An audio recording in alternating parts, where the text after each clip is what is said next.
যেই কারণে শেখ হাসিনাকে বিদায় করা হয়েছে, ফ্যাসিস্টকে বিদায় করা হয়েছে, জেলখানায় থেকেছে 6 বছরের অধিক কাল সময়, কিন্তু আপোষ করেন নাই। এই দেশের মালিক যারা, তারাই সিদ্ধান্ত দেবে বাংলাদেশ কিভাবে পরিচালিত হবে।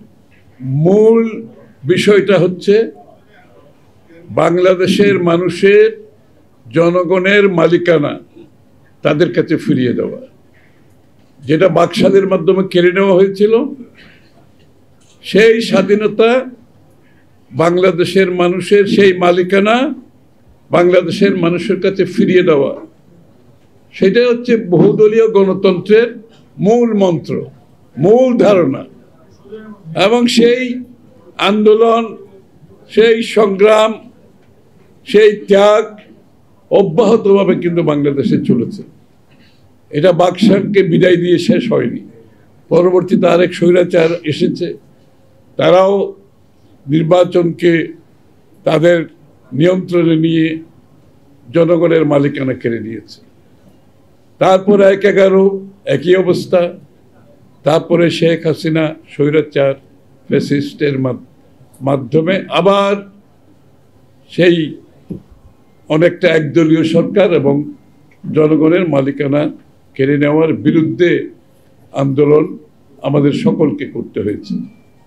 কিন্তু এই আন্দোলনের প্রতিটি ক্ষেত্রে আপনারা যদি দেখেন, বাকশালের বিরুদ্ধে শহীদ প্রেসিডেন্ট জিয়া রহমান সাহেবের ভূমিকা, বহুদলীয় গণতন্ত্র ফিরিয়ে আনা। পরবর্তীতে স্বৈরাচার এরশাদের বিরুদ্ধে একমাত্র নেত্রী যিনি শুরু থেকে শেষ পর্যন্ত আপোষহীনভাবে সংগ্রাম চালিয়ে স্বৈরাচারকে বিদায় করেছে, সেটাও বাংলাদেশ জাতীয়তাবাদী দলের নেতৃত্বে হয়েছে। বহুদলীয় গণতন্ত্র পুনঃপ্রবর্তিত করেছেন বেগম খালেদা জিয়ার নেতৃত্বে। তার পরবর্তীতে দেশনেত্রী বেগম খালেদা জিয়ার অবিরাম সংগ্রাম চলেছে এই ফ্যাসিস্ট শেখ হাসিনার বিরুদ্ধে। নিজের জীবনের বিনিময়ে গণতন্ত্রের জন্য লড়ে গেছেন উনি। জেলখানায় থেকেছে 6 বছরের অধিক কাল সময়, কিন্তু আপোষ করেন নাই। শুধু গণতন্ত্র এবং জনগণের মালিকানার আন্দোলন, সেই আন্দোলন শেষ হয়নি। আজকে আমরা আবার কিন্তু সেই বহুদলীয় গণতন্ত্র, জনগণের মালিকানা ফিরিয়ে দেওয়ার কথা আবার বলতে হচ্ছে।